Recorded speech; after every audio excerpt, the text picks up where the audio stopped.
Halo guys, jumpa lagi di Kapten Channel. Video kali ini saya mau jawab pertanyaan ya. Jadi ada dua pertanyaan. Satu itu ada pertanyaan dari teman kita itu kalau dari S1 mau masuk ke sekolah pelayaran itu gimana?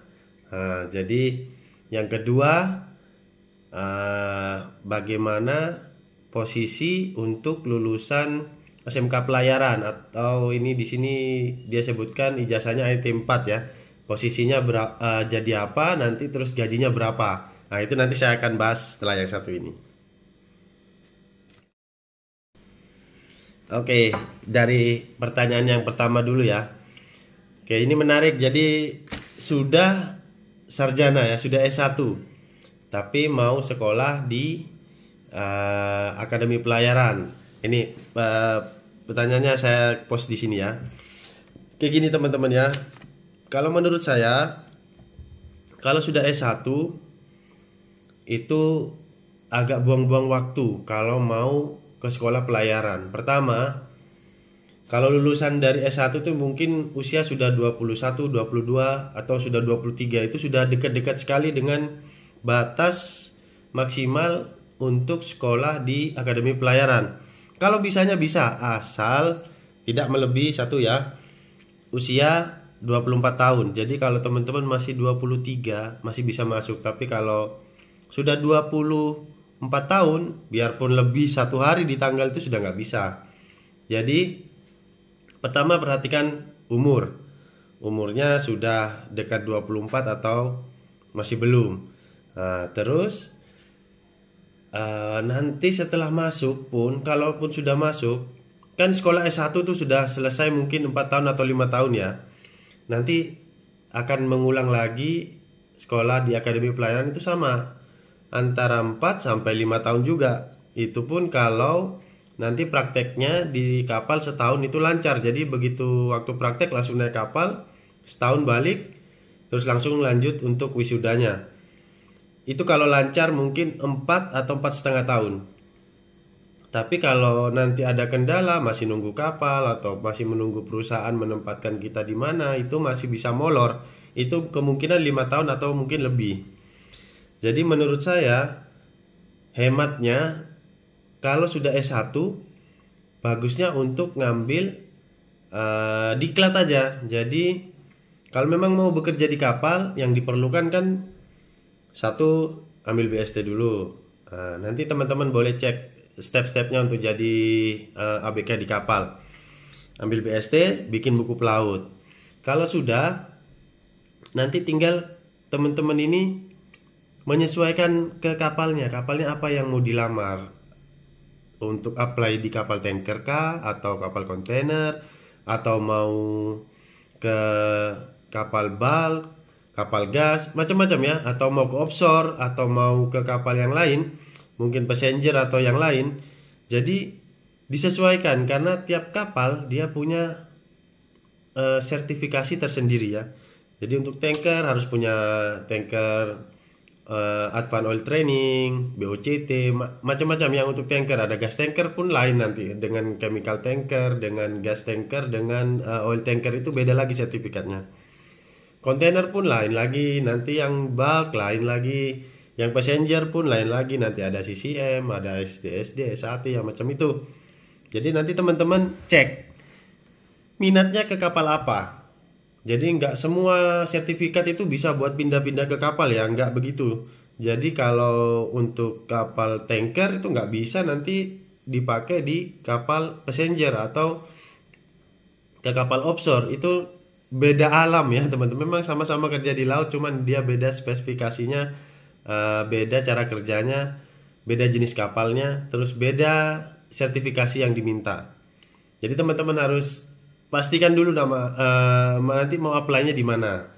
Nah ya, jadi nanti kalau sudah dapat sertifikat, nanti dari rating dulu. Kalau sudah rating, udah ada pengalaman 24 bulan, nanti upgrade ke able. Dari able nanti bisa ambil tuh 5, 4, 3, 2, nanti bisa juga NT1.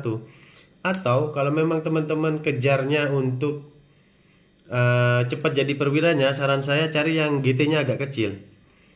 Jadi jangan yang cari kapal yang besar-besar, karena di kapal yang besar dia itu punya limitasi untuk gross tonnage kalau orang deck ya. Kalau orang mesin dia bedanya di horsepower kapal.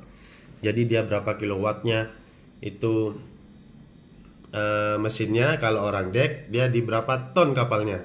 Semakin besar tonnya, semakin ketat seleksinya. Karena sertifikat yang diminta lain, terus limitasinya lain.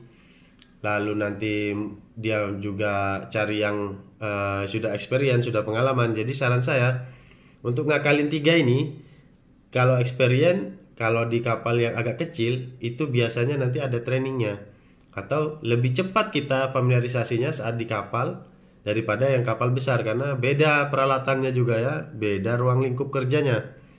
Jadi teman-teman nanti cari yang kapal GT-nya yang tidak terlalu besar, 2 yang bisa menerima orang fresh graduate atau yang minim pengalaman.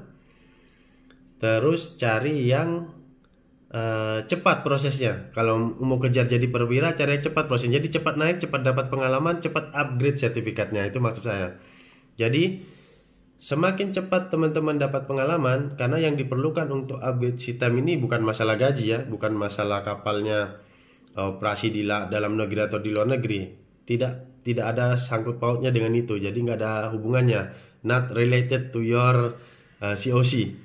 Jadi ijazah teman-teman itu bisa dipakai di dalam negeri, di luar negeri. Jadi kalau mau upgrade ijazah, pastikan pengalamannya cukup. Terus syarat kapalnya dia sesuai dengan yang diminta dari sekolahnya. Lalu teman-teman on time waktu daftarnya, ini juga yang penting. Kadang sudah mau daftar sudah lewat. Kalau mau tunggu nanti masuk sekolahnya tunggu 3 bulan atau 4 bulan ke depan, itu lama ya teman. Jadi harus di planning pas. Saya sudah buatkan videonya. Nanti cari cek cara ngupgrade ijazah dari ANT 3 ke ANT 2, ANT 1, itu sudah saya buat videonya ya. Itu untuk pertanyaan yang pertama. Sekarang kita next ke pertanyaan kedua. Gaji dari ANT 4 dan posisinya nanti di kapal itu bagaimana? Jadi pertanyaannya ini ya. Jadi karena anaknya ini putranya lulusan dari SMK pelayaran, jadi ijazahnya ANT 4. Terus nanti di kapal posisinya sebagai apa? Lalu gajinya berapa? Itu kalau mau dijelaskan rincinya agak susah, karena setiap kapal dia pasti beda gaji. Mungkin satu perusahaan dengan tipe kapal yang sama itu gajinya sama, tapi dengan tipe kapal yang berbeda itu akan beda juga gajinya. Jadi tidak bisa dipukul rata ya. Jadi kalau ANT 4 gajinya pasti segini, enggak, itu mungkin cuman kurang lebih aja. Jadi kalau pengalaman saya di luar, kalau ANT 4 memang belum qualified untuk pelayaran yang foreign going ya, karena minimal itu ANT 3. Jadi kalau ANT 4 itu saya masih belum pernah ketemu yang officer saya yang ANT 4. Selama saya jadi kapten, officer saya itu minimal ANT 2 atau ANT 3 yang fresh graduate, tapi dia sudah pernah di kapal itu. Jadi istilahnya dulu waktu kadet di situ, begitu baru lulus, memang belum ada pengalaman, tapi karena sudah pernah di kapal itu, dia diangkat jadi mualim 3 atau jadi mualim 2 di kapal yang sama. Nah, kalau yang officer-officer yang lain biasanya itu ANT 2 atau juga ANT 1. ANT 1 tidak selalu jadi kapten ya di kapal ya teman-teman ya. Jadi kapten itu bisa ANT 2 bisa, ANT 3 bisa, ANT 1 pun bisa, tapi ANT 1 juga belum tentu jadi master, belum tentu jadi kapten. Untuk gajinya dan posisinya ini saya bilang tadi tergantung dari kapal dan perusahaan, karena tiap perusahaan akan beda cara dia menentukan standar gajinya, terus juga standar dari sertifikat yang harus dimiliki setiap pelautnya, seaman yang akan apply di perusahaan itu. Dia screening dulu, nanti baru dikasih tahu gajinya segini. Setelah tahu gajinya, orangnya mau apa enggak, kalau mau nanti baru interview Dan interview itu juga menentukan nanti orang ini experience atau tidak, terus standar gajinya itu mulai dari berapa sampai sampai range berapa gitu kan. Jadi saya nggak bisa kasih angkanya di sini karena tiap perusahaan beda dan di setiap perusahaan pun beda kapal, beda juga gajinya. Kepada si Bungka menjawab, jadi untuk kapal yang gross tonnage-nya besar, mungkin di atas 5.000 itu minimal ANT 3 ya. Karena kalau ANT 4 itu saya rasa bisa, bukan berarti tidak bisa, tapi gross tonnage-nya lebih kecil. Karena ada limitan di situ, nanti bisa dilihat di ijazah putranya. Jadi kalau ANT 4 itu operasional dengan kapal limitasi berapa ton gitu. Jadi bisa untuk pakai ijazah NT4 sebagai mualim 1 atau mualim 2 bisa, boleh. Tapi ruang lingkup ruang lingkup pelayarannya mungkin tidak foreign going atau gross tonnage-nya lebih kecil. Nah, jadi gitu ya.